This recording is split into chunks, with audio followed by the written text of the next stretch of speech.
కేసీఆర్ జై కేసీఆర్ జై కేటీఆర్ కవితక్క గారి నాయకత్వం కవితక్క గారి నాయకత్వం జై జాగృతి కవితక్కపై అనుచిత వ్యాఖ్యలు చేసిన వ్యక్తిపై చర్యలు తీసుకోవాలి ఈల్మార్ మల్లన్నపై చర్యలు తీసుకోవాలి మల్లిగాడిపై చర్యలు తీసుకోవాలి బ్లాక్ మెయిలర్ పై చర్యలు తీసుకోవాలి కాంగ్రెస్ పార్టీ నుండి ఆయన ఎలగొట్టిన వాడిపై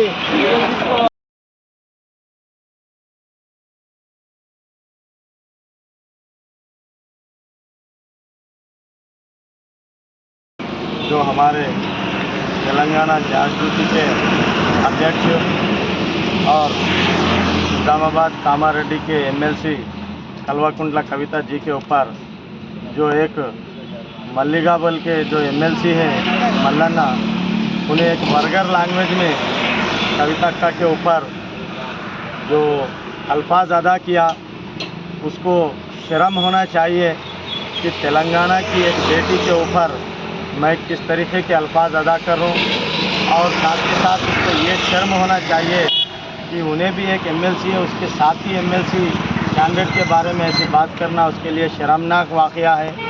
आज बीसीओ के बारे में आज हमारे जागृति के अध्यक्ष कविता मैडम जी ने आवाज़ उठाए तो आज तेलंगाना राष्ट्र की गवर्नमेंट इमीडिएट से इमीडिएट ऑर्डिनेंस पास किए बीसी के ऊपर 42% के ऊपर। इनकी आवाज़ उठाते ही आज ये ऑर्डिनेंस पास हुआ। खैर ठीक है ये हुआ गवर्नमेंट करी, लेकिन फिर को इस मसले में तो एक ही बीसी आदमी नहीं है, तेलंगाना भर में सारे बीसी लोग हैं। सारे कम्युनिटी के बारे में हर किसी को अधिकार है एक दूसरे की कम्युनिटी के बारे में बात करने का। तो लिहाजा हम वो मल्लिगा को ये बोल रहे तू खाली आवाज़ उठाया तो तेलंगाना में जागृति के बीआरएस के कार्यकर्ता तेरे दफ्तर में घुस गए।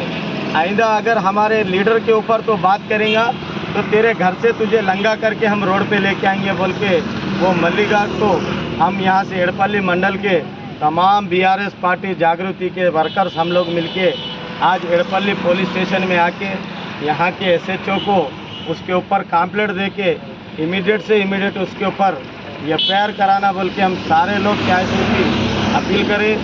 एसएचओ मैडम भी हमको तयक़ुन दिए कि उसके ऊपर कानूनी तरीके से कार्रवाई करके इमीडिएट केस बुक करेंगे बोल के उन्होंने तयक़ुन दिए। हम एसएचओ मैडम का भी शुक्रिया अदा करते हैं और साथ ही साथ सारे लोग को बता रहे हैं कि बीआरएस पार्टी तेलंगाना जागृति ग्राउंड फ्लोर पे मजबूत है। इसके कार्यकर्ता कहीं पे डरने और घबराने वाले नहीं हैं।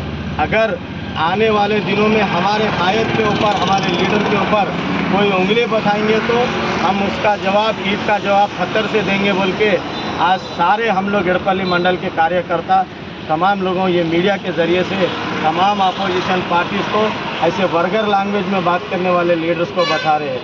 शुक्रिया, मैं तमाम मंडल के लोगों का शुक्रिया अदा करता हूँ। जय तेलंगाना।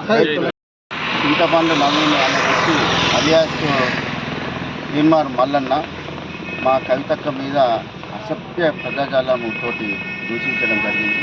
కవితక్క బీసీల కోసం పోరాటం చేస్తున్నది జీర్ణించుకోలేక వానికి ఒక దురుద్దేశంతో నన్ను ఎవడు కానడు కవితక్క బయటకు వచ్చి బీసీల కోసం పోరాడుతుంది నా బతుకు బస్ స్టాండే అనే ఉద్దేశంతో వాడు ఇష్టం వచ్చినట్టు మాట్లాడడం జరిగింది. అది మేము తీవ్రంగా ఖండిస్తున్నాం.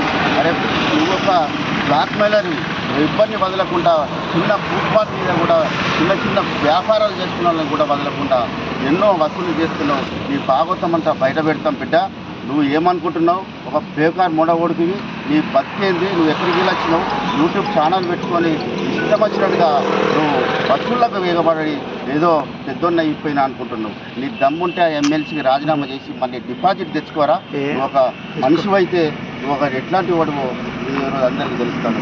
ఒక తెలంగాణ ఉద్యమం చేసినట్టు ఒక ఆడబిడ్డని మనము ఈ పౌనాల సమయంలో నెత్తి మీద కోణం పెట్టి కాళ్ళు మొక్కి కాళ్ళు కడిగి ఒక ఆడబిడ్డకి కాళ్ళు మొక్కుతాం. అట్లాంటి పరిస్థితుల్లో నువ్వు తెలంగాణ ఉన్నది. నువ్వు అసలు బీసీలా ఒక బీసీ అని చెప్పుకోవడానికి నేను బీసీగా సిగ్గుపడుతున్నాను. నువ్వే బీసీగా తెలంగాణలో 2.5 కోట్ల బీసీలు ఉన్నారు. నువ్వేం చేసినావు? నువ్వు ఒక ఆడపిల్లని పట్టుకొని ఇష్టం వచ్చినట్టుగా మాట్లాడుతున్నావు. అదే నీ తల్లితో, నీ అక్కతో, నీ చెల్లితో, నీ భార్యతో మాట్లాడితే నీకు ఎట్లా గుండె కోత ఉంటుందో ఓసారి అర్థం చేసుకోరా. నువ్వు అట్లాంటి పరిస్థితి ఇంకోసారి మాట్లాడినట్లయితే నీకు ఈ తెలంగాణలో ఏ గల్లీలో ఏ ఊరిలో కూడా నువ్వు తిరగనిచ్చే పరిస్థితి లేదు అని ఈ సందర్భంగా నేను హెచ్చరిస్తున్నాను.